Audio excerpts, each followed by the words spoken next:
Bismillahirrahmanirrahim. Assalamualaikum warahmatullahi wabarakatuh. Kali ini kami akan membacakan buku dari Dr. Thohirin MPD yang berjudul Bimbingan dan Konseling di Sekolah dan Madrasah. Kami akan membacakan pada bab 8, subbab G, layanan konseling kelompok. Poin 1.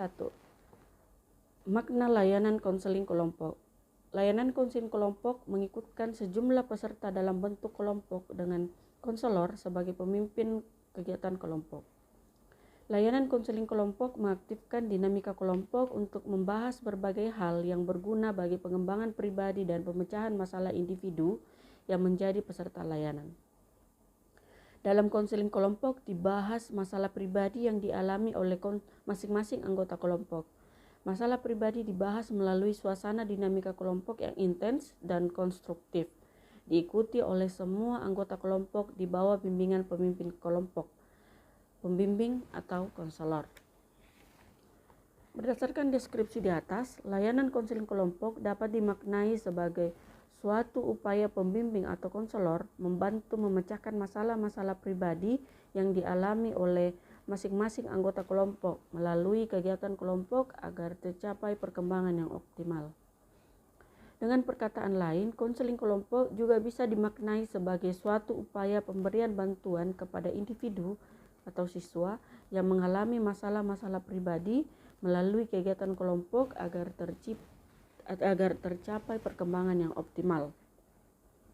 Di dalam layanan konseling kelompok, dinamika kelompok harus dapat dikembangkan secara baik sehingga mendukung pencapaian tujuan layanan secara efektif. Sebagaimana halnya bimbingan kelompok, konseling kelompok pun harus dipimpin oleh seorang pembimbing atau konselor terlatih dan berwenang menyelenggarakan praktik konseling profesional. Dalam konseling kelompok, tugas pemimpin kelompok adalah: pertama, membentuk kelompok yang terdiri atas 8-10 orang sehingga terpenuhi syarat-syarat kelompok yang mampu secara aktif mengembangkan dinamika kelompok, yaitu A. Terjadinya hubungan antara anggota kelompok menuju keakraban di antara mereka. B. Tumbuhnya tujuan bersama di antara anggota kelompok dalam suasana keakraban. C. Berkembangnya iktikat dan tujuan bersama untuk mencapai tujuan kelompok. D. Terbinanya kemandirian pada setiap anggota kelompok sehingga mereka masing-masing mampu berbicara. E. Terbina kemandirian kelompok sehingga kelompok berusaha dan mampu tampil beda dari kelompok lainnya. Kedua, memimpin kelompok yang bernuansa layanan konseling melalui bahasa konseling untuk mencapai tujuan-tujuan konseling. Pemimpin kelompok dituntut untuk menghidupkan dinamika kelompok di antara semua peserta secara intensif yang mengarah kepada pencapaian tujuan-tujuan umum dan khusus layanan konseling kelompok. Ketiga, melakukan penstrukturan, yaitu membahas bersama anggota kelompok tentang apa, mengapa, dan bagaimana layanan konseling kelompok dilaksanakan. Keempat, melakukan pentahapan kegiatan konseling kelompok. Kelima, memberikan penilaian segera hasil layanan konseling kelompok. Keenam, melakukan tindak lanjut layanan konseling kelompok.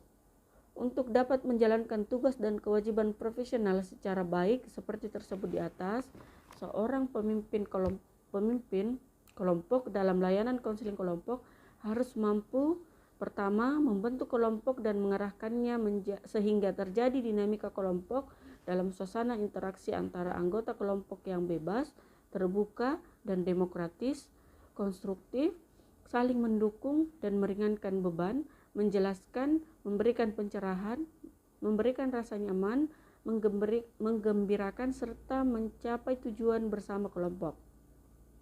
Kedua, berwawasan luas dan tajam sehingga mampu mengisi, menjembatani, meningkatkan, memperluas, dan mensinergikan konten bahasa yang tumbuh dalam aktivitas kelompok. Ketiga, memiliki kemampuan hubungan antar personal yang hangat dan nyaman, sabar dan memberi kesempatan, demokratis dan kompromistik atau tidak antagonistik dalam mengambil kesimpulan dan keputusan tanpa memaksakan, dalam ketegasan dan kelembutan, jujur dan tidak berpura-pura, disiplin dan kerja keras. Poin kedua, tujuan layanan konseling kelompok. Secara umum, tujuan layanan konseling kelompok adalah berkembangnya kemampuan sosialisasi siswa, khususnya kemampuan berkomunikasinya. Melalui layanan konseling kelompok, hal-hal dapat menghambat atau mengganggu sosialisasi dan komunikasi siswa diungkap dan didinamikakan melalui berbagai teknik, sehingga kemampuan sosialisasi dan berkomunikasi siswa berkembang secara optimal. Melalui layanan konseling kelompok juga dapat dientaskan masalah klien atau siswa dengan memanfaatkan dinamika kelompok. Prayitno 2004.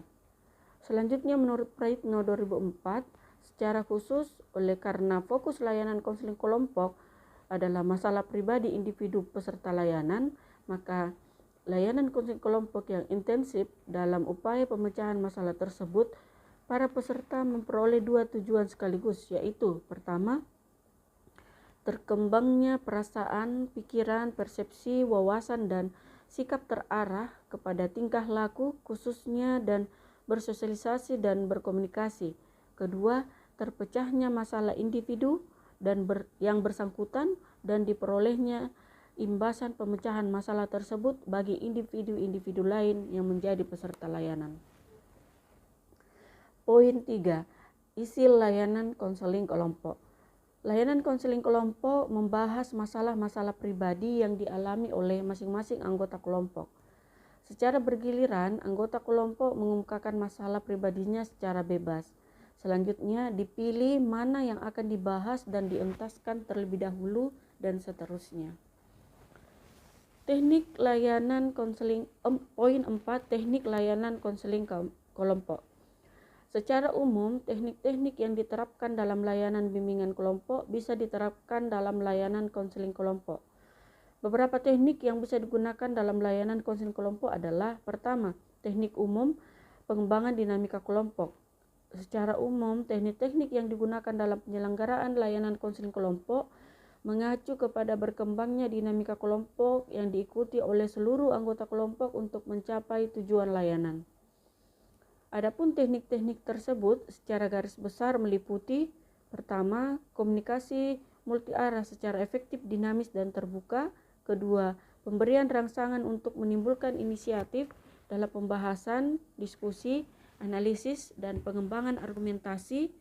Ketiga, dorongan minimal untuk memantapkan respon aktivitas anggota kelompok. Keempat, penjelasan, pendalaman, dan pemberian contoh uswatun hasanah untuk lebih memantapkan analisis, argumentasi, dan pembahasan. Kelima, pelatihan untuk membentuk pola tingkah laku baru yang dikehendaki.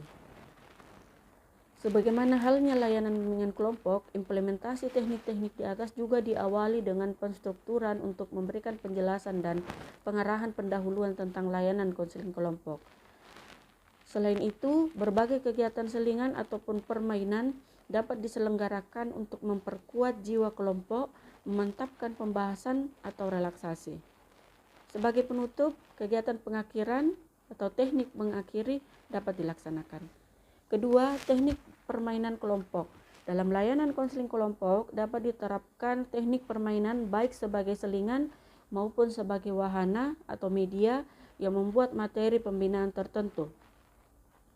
Permainan kelompok yang efektif harus memenuhi ciri-ciri sebagai berikut: A. Sederhana, B. Menggembirakan, C. Menimbulkan suasana rileks dan tidak melelahkan, D. Meningkatkan keakraban, dan E. Diikuti oleh semua anggota kelompok. Konselor atau pembimbing harus memilih jenis-jenis permainan yang relevan dengan materi pembahasan dalam kegiatan layanan sesi konseling. Poin 5. Kegiatan pendukung konseling kelompok.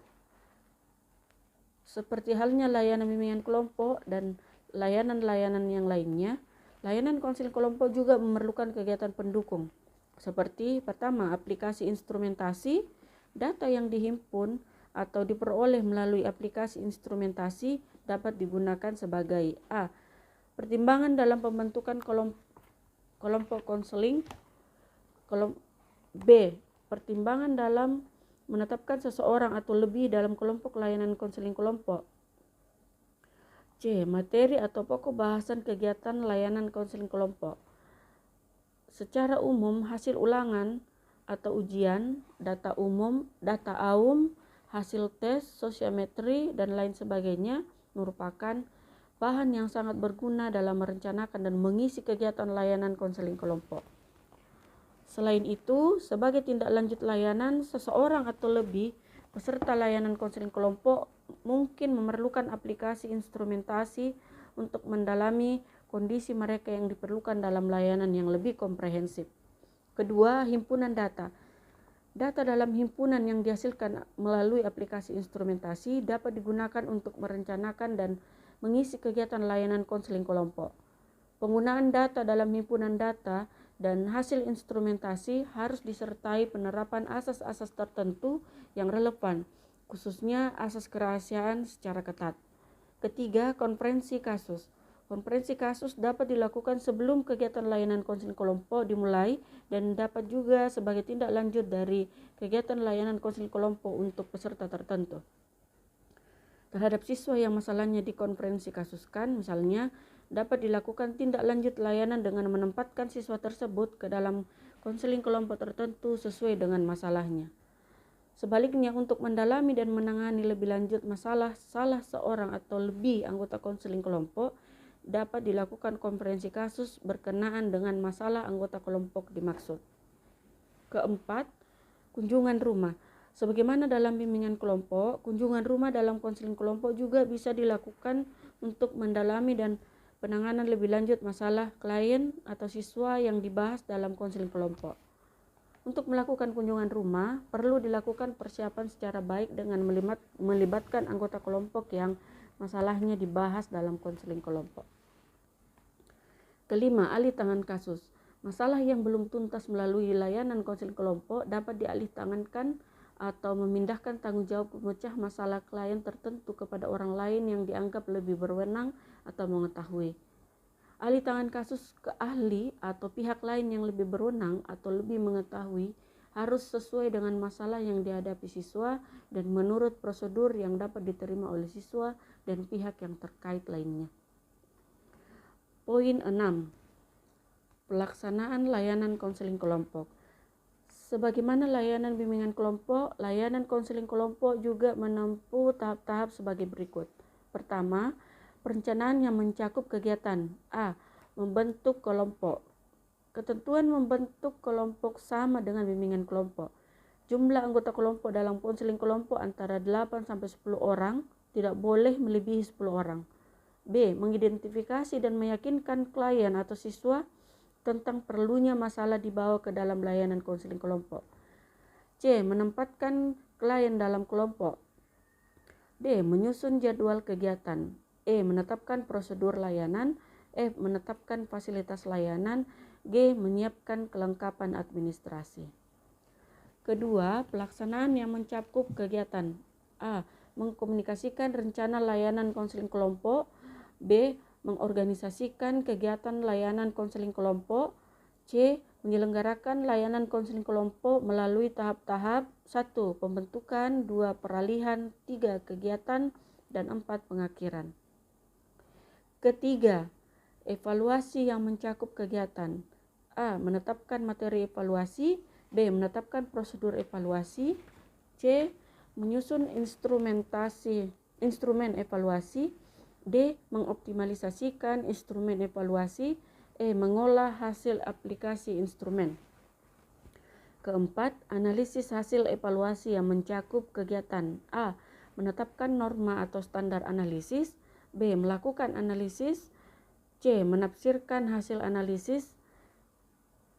Kelima, tindak lanjut yang mencakup kegiatan. A.